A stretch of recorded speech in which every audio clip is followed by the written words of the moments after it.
Once upon a time, in a small town where the stars shone brightly every night, there lived an orange cat named Felix.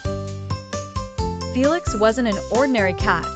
He had a wild imagination and loved nothing more than to listen to stories about the galaxy and faraway planets. His owner, Mrs. Jenkins, was a retired astronomer who had a knack for telling the most incredible space adventures. Every night before bed, Felix would curl up on her lap, and she would share stories of stars, astronauts, and alien races. One evening, Mrs. Jenkins told Felix about the first moon landing, a true tale from Earth's history. On July 20th, 1969, humans first walked on the moon.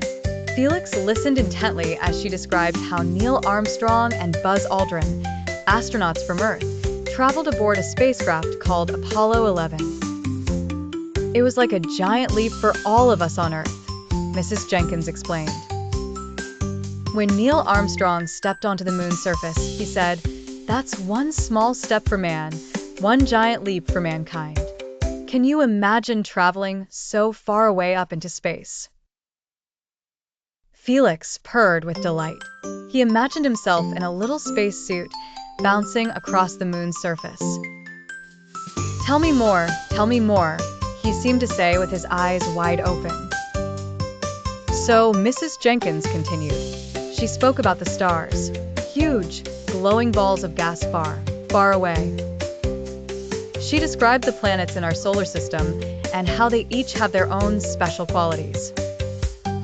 Next, she recounted tales of the constellations like Orion with his bright belt and the Big Dipper that looks like a spoon.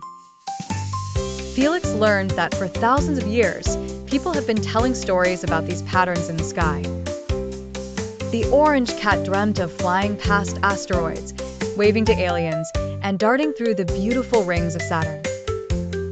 Every night was a new adventure, thanks to Mrs. Jenkins and her tales of the universe.